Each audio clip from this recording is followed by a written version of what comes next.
Сәлем достар, бүгінгі видеомыз балаға қалай айғайламауға болады. Балаға әрдайым айғайлай беретін болсаңыз, қалай айғайламауға болады, сол туралы әңгіме айтатын боламыз. Балаға айғайламай тәрбие беру жалпы оңай емес. Себебі бала бірдеңені бүлдіріп қояды, барып бір затты сындырып қоюы мүмкін. Балада зерттеу процесі жүреді ғой, балада бір жастан 1,5-ға дейін әлемді енді тани бастайды. 1,5-2 жастан бастап балаға әр нәрсеге өрмелегіш, әр затқа тиіскіш болады. Одан кейін 2 жастан аса 3 жасқа таман бала ойыншықты, 3 жасқа таман баланы ойыншықты сындырып көргісі келетін болады. Ойыншықтың ішінде не бар, сол қызық болады. Сол себепті ол бала сындырғыш болады. Әперген ойыншығыңызды бірден сындырып тастайтын болады. Ішіңізде сіз бұл мені бала бағаламай жатыр, мен мастанып кеткен деген нәрсе болуы мүмкін, ой болуы мүмкін. Жоқ, ондай емес, бала мастанып кеткен жоқ, бала шегінен шығып кеткен жоқ. Балаға ол нәрсе қызықты болуы мүмкін. Яғни ойыншықтың ішінде не бар, сындырып көрсем одан не шығады деген балада бір қызығушылық процесі болады да. Сол себепті ол барады да ойыншықты сындырып тастайды. Ол сіздің әдейі жыныңызға тию үшін істемейді, ол өзіне қызық болғандықтан істейді. Оны дұрыс қабылдау керек болады. Сосын сіз бір затты жасайтын болсаңыз, тамақ пісіріп жатсаңыз, сізге қасарласып келіп, қасарласып келмейді, сізге қасарласып келіп сізге бір кедергі жасап жатқандай көрінуі мүмкін.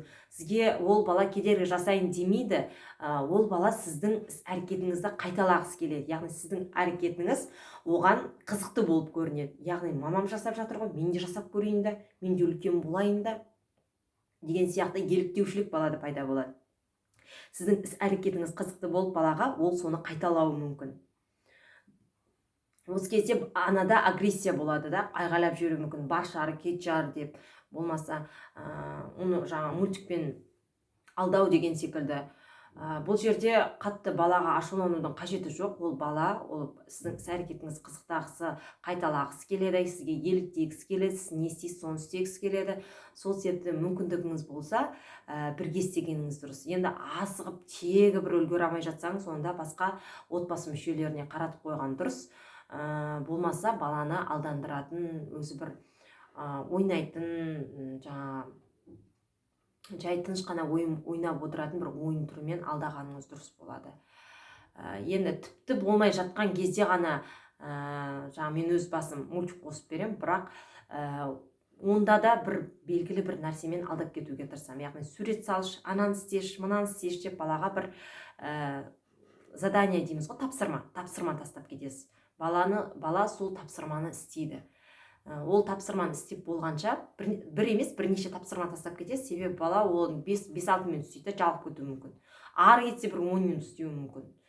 Солай жалып кетуі мүмкін. Сол себепті бірнеше тапсырма тастап кетіп, сіз басқа тірлігіңізді істей берсеңіз болады. Одан кейінгі бала өзіне внимание аударғысы келіп, көңіл аудартқысы келіп, жылауы мүмкін, қатты жылауы мүмкін, айтқаны болмай, ойлағаны болмай, бір нәрсені алғысы келіп, бір нәрсені жегісі келіп деген, болмаса барып мұздатқышты қайта ашқысы келіп деген секілді осындай нәрселер болуы мүмкін. Ол кезде де балаға не керек, не себепті керек, соны анықтап сұрап алсаңыз болады. Егер болмайтын болса, болмайды деп айтуыңыз керек. Егер конфет, тағы да басқа бір нәрселер жейін деп тәтті нәрсеге құмартса, оның қаншалықты зиян екенін айтып түсіндіруге болады. Болмаса алдауыңыз керек. Оның ішінен құрт шығады, таракан шығады, ол жаман, оны бабайлар жеп кеткен деген секілді неше түрлі аңыз ертегі қиссаны құрастырып тастасаңыз болады осы жерде.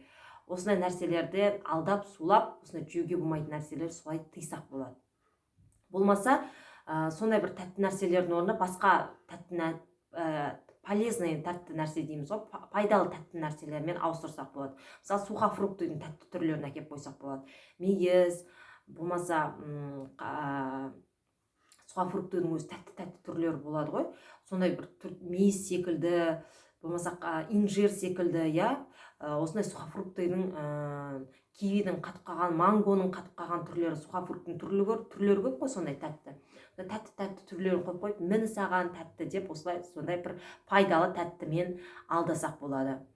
Одан кейін тағы да қатты жыныңызға тиюі мүмкін нәрсе, қатты айғайлап қоюыңыз мүмкін нәрсе, ол мысалы бірінші баладан кейін екінші баланы туып қойсаңыз, екеуі бір нәрсеге таласып қалады. Үлкен балаңыз кішісіне әлімжеттік жасап ұрып кетуі, соғып кетуі мүмкін. Ол кезде де жай түсіндіріп айтамыз. Бұл сенің қарындасың. Бала түсінсін, түсінбесін айта береміз. Себебі бір күн емес бір күні ол оны түсінуі мүмкін, ол оны істемей қоюы мүмкін. Бұл сенің қарындасың. Қарындасыңа тиіспе, ұрыспа деген секілді, тиме, болмайды. Егер ұрысып төбелесіп қалған жағдай болса, құшақта сүйсен, былай сүйесің, былай құшақтайсың деп тез татуластырып жүруге күш салуымыз керек. Ол балаға айғайла, ұрыс, бақыр, шақыр, ол түсінбейді. Себебі алдындағы видеоларда айтқанымдай, бала 6 жасқа дейін мен, яғни балада қатты эгоизм болады. Сол себепті де ол дұрыс та бір жағы, ол табиғи жаратылыс, табиғаттың заңы. Бала әлі оң мен солды ажыратамағандықтан балада сондай қатты эгоизм болады, өзінен кішкентайларға әлімжеттік жасап қоюы мүмкін, күн бермеуі мүмкін деген секілді, жылатып кету, ұрып кету, соғып кету деген, ойыншығын тартып алу деген секілді. Оның бәрі қалыпты жағдай, бұның бәрін қалыпты қарауымыз керек. Тек қана осындай жай сөздермен түсіндіреміз, және де құшақта сүй, онымен де бөліс, онымен де ойна, ол да сенімен ойнағысы келеді ғой деген секілді сөздермен жай ғана айтып түсіндіруіміз керек. Адам жалпы не үшін айғайлайды? Адам өзінің жаңағы сөзін айтып жеткізе алмағандықтан айғайлайды. Өзіне қарату үшін айғайлайды. Менің айтқанымды істесін, менің айтқаныммен ғана жүрсін. Әлі кішкентай ғой, айтқан тілді алу керек қой. Болмаса бала әйтеуір бір адамға бағыну керек қой деген ананың миында установка болуы мүмкін да. Ондай установкамен өмір сүріп қажеті жоқ. Ол бала әлі кішкентай. 6 жасқа дейін айтады ғой, баланы қаныңда еркелет деп. Сол себепті де балаға барынша мейірімділікпен қарап, жайлап түсіндіріп, жайлап айтуға тырысуымыз керек. Ол бала өзі 6-7 жасқа келген кезде 60% жаңағы тәрбиені өзінің ортасынан ала бастайды.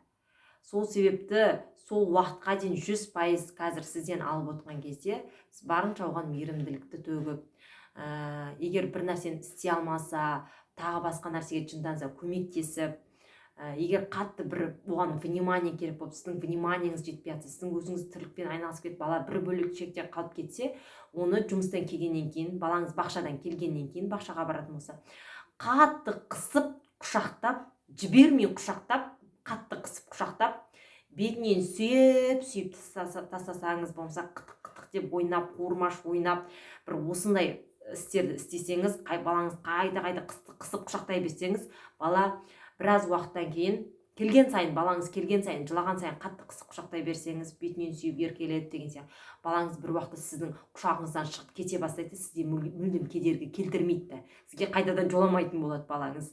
Егер бір балаңыздың сізге жоламай жүргенін қаласаңыз, осындай метод бар, осыны пайдалансаңыз, бала өзі-ақ өзімен өзі ойнап кетеді, сізге кедергі келтірмейді, сіздің миыңызды ашыта бермейтін болады.